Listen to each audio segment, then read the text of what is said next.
নমস্কাৰ ছাত্ৰ ছাত্ৰীসকল আমি ইতিমধ্যে ইয়াৰ আগৰ এটা ভিডিঅ'ত জীৱৰ বিচিত্ৰতা পাঠটিৰ কিছু কথা আলোচনা কৰিছিলোঁ।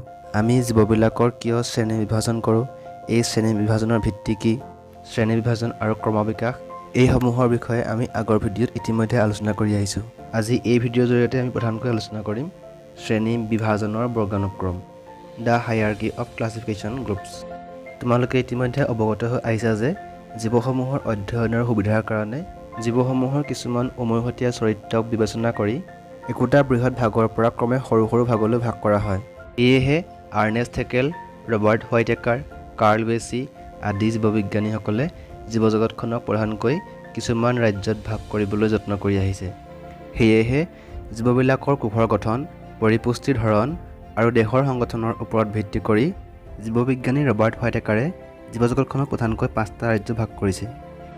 সেইকেইটা হৈছে মনেৰা ৰাজ্য, প্ৰতিষ্ঠা ৰাজ্য, ভেঁকুৰ ৰাজ্য, উদ্ভিদ ৰাজ্য আৰু প্ৰাণী ৰাজ্য। পৰৱৰ্তী সময়ত কাৰ্ল ৱেছিয়ে মনেৰা ৰাজ্যখনক পুনৰ আৰ্কিবেক্টেৰিয়া বা আৰ্কিয়া আৰু ইউবেক্টেৰিয়া বা বেক্টেৰিয়া বুলি 2টা ভাগত ভাগ কৰিলে। বৰ্গীকৰণৰ পাছৰ পৰ্যায়ত উদ্ভিদ বা প্ৰাণীসমূহক ক্ৰমে ৰাজ্য, বিভাগ, শ্ৰেণী, বৰ্গ, গোত্ৰ, গণ আৰু প্ৰজাতি ক্ৰমে এইদৰে ভাগ কৰা হয়। প্ৰাণীৰ ক্ষেত্ৰত বিভাগসমূহ ফাইলাম বা পৰ্ব হিচাপে আৰু উদ্ভিদৰ ক্ষেত্ৰত বিভাগ বা ডিভিজন হিচাপে ভাগ কৰা হয়। তোমালোকৰ সুবিধা হোৱাকৈ প্ৰাণী বা উদ্ভিদসমূহক কিদৰে শ্ৰেণীবিভাগ কৰা হয় 2টা উদাহৰণ দিছোঁ চোৱা। তোমালোকে দেখিবলৈ পাইছা এয়া হৈছে বাঘৰ শ্ৰেণী বিভাগ। আমি পাই অহা বৰ্গানুক্ৰম নিয়ম অনুসৰি প্ৰথম পাইছিলোঁ ৰাজ্য, গতিকে বাঘৰ ৰাজ্য হৈছে এনিমেলিয়া। দ্বিতীয়তে প্ৰাণীৰ ক্ষেত্ৰত বিভাগটো পাইছিলোঁ পৰ্ব, সেইকাৰণে বাঘৰ ফাইলাম বা পৰ্বটো হৈছে কৰ্ডাটা। কিন্তু উদ্ভিদৰ ক্ষেত্ৰত এই ফাইলাম বা পৰ্বক আমি বিভাগ বা ডিভিজন হিচাপে ভাগ কৰিম। তোমালোকে স্ক্ৰীণত দেখা নিয়ম অনুসৰিহে আমি আটাইবোৰ জীৱ বা উদ্ভিদক ভাগ কৰোঁ আৰু এইদৰে শেষত পোৱা জেনাছ অথবা গণ, স্পেচিছ অথবা প্ৰজাতিৰ নামেৰে আমি জীৱটোক তাৰ বৈজ্ঞানিক নামেৰে নামাকৰণ কৰোঁ। উদাহৰণস্বৰূপে ইয়াত বাঘৰ জেনাছ অথবা গণ হৈছে পেন্থেৰা, প্ৰজাতি অথবা স্পেচিছ হৈছে টাইগ্ৰিছ। সেইকাৰণেহে বাঘৰ বৈজ্ঞানিক নাম পেন্থেৰা টাইগ্ৰিছ। এইবাৰ যদি আমি জবা ফুলৰ দৰে এজোপা উদ্ভিদ লওঁ, তাৰ বৰ্গানুক্ৰম হ'ব এনে।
ধৰণ স্বপুষ্ট বা পৰপুষ্ট হ'ব পাৰে। এককোষী শেলাই, ডায়টম, প্ৰটোজোৱা আদি হৈছে প্ৰতিষ্ঠা ৰাজ্যৰ জীৱ কিছুমান উদাহৰণ। তোমালোকে মন কৰিবা, ইয়াত শেলাই বুলি কওঁতে এককী শেলাই কথাহে কোৱা হৈছে।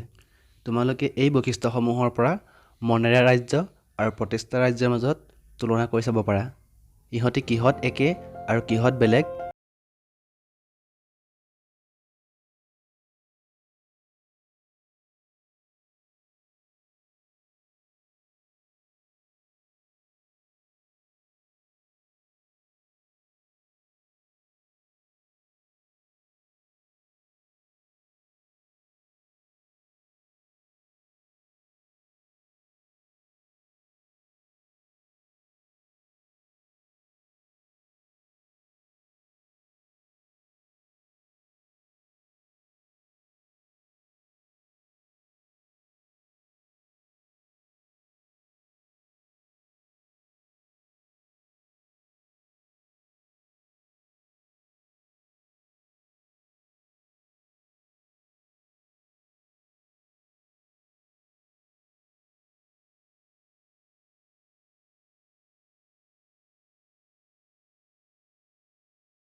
আলোচনা কৰিলোঁ।